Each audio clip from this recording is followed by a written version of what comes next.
দর্শক, আমরা একজন জেলেকে দেখছি। উনি কক্সবাজার সমুদ্র সৈকতে মাছ শিকার করছেন।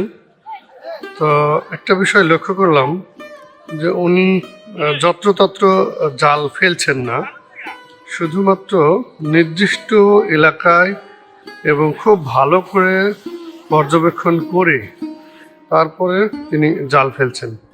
আমি ওনাকে জিজ্ঞেস করলাম যে ভাই, আপনি এভাবে অপেক্ষা করছেন কি জন্য? বলে যে মাছ দেখার অপেক্ষায় আছে। অর্থাৎ উনি ওনার দৃষ্টিতে মাছ দেখতে পাচ্ছেন, তারপরেই উনি তো প্রস্তুতি নিয়ে সেই মাছটিকে ধরবার জন্য উনি জাল ফেলছেন। যদিও আসলে আমরা খালি চোখে কিছুই বুঝতে পারছি না যে আদৌ এই ঢেউয়ের মধ্যে মাছ আছে কিনা, অথবা থাকলে কোথায় কিভাবে উনি দেখতে পাচ্ছেন।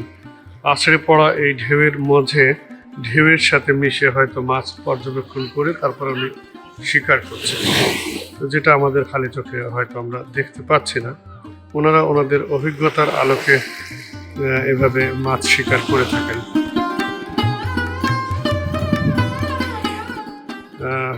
দাদা ভাইয়ের নাম কি? আপনার নাম?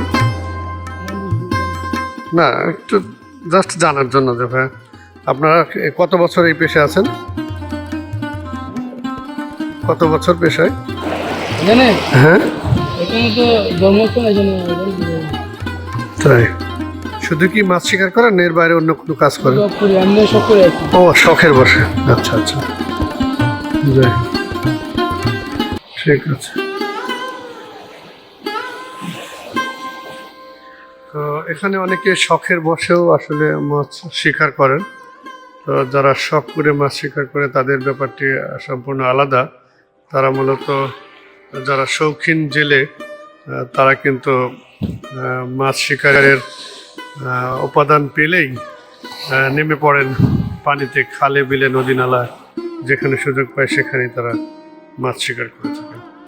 দর্শক, এই সাগর, এই মহাসমুদ্র, এই মহাসাগর, এখানে হাজারো জীবনের হাতছানি, হাজারো প্রাণের প্রতিধ্বনি। এখানে আমরা যদি দেখি দূরে মাছ শিকারীদের জাহাজ রয়েছে, সেই সকল জাহাজে তারা দিনের পর দিন, মাসের পর মাস তারা সাগরে কাটিয়ে দেয়। সাগরের গভীর পানিতে চলে গিয়ে তারা মাছ শিকার করে, যে মাছ আমরা সাগরের মাছ হিসেবে চিনে থাকি। তো এই সাগর আসলে অনেক জীবনকে জীবিকা দিয়ে থাকে।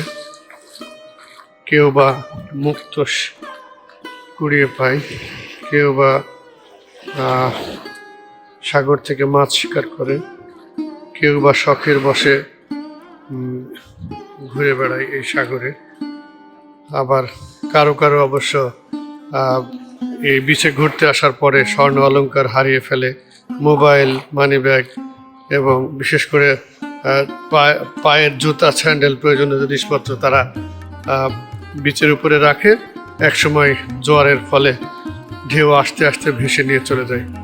তাই আমরা চেষ্টা করব যারা এখানে বিচে ঘুরতে আসি, তারা যেন আমরা বিশেষ করে জোয়ারের সময় যে পানির ঢেউ আছড়ে পড়ে, সেই ঢেউয়ের সাথে আমাদের জিনিসপত্র যেন ভেসে না যায়, সেজন্য আমরা এখানে অনেক লকার রয়েছে, যে লকারে আসলে মালামাল সংরক্ষণ করে রাখে। একটা নির্দিষ্ট পরিমাণ তাদের ফি পে করতে হয়। তার বাইরেও নিজেদের কোনো লোক থাকলে তাদের মাধ্যমে আপনারা সংগ্রহে রাখতে পারেন।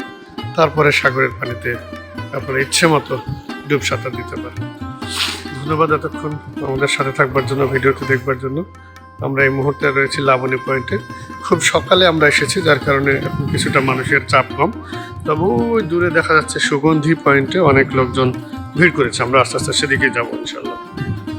ধন্যবাদ এতক্ষণ সাথে থাকার জন্য। আল্লাহ হাফিজ।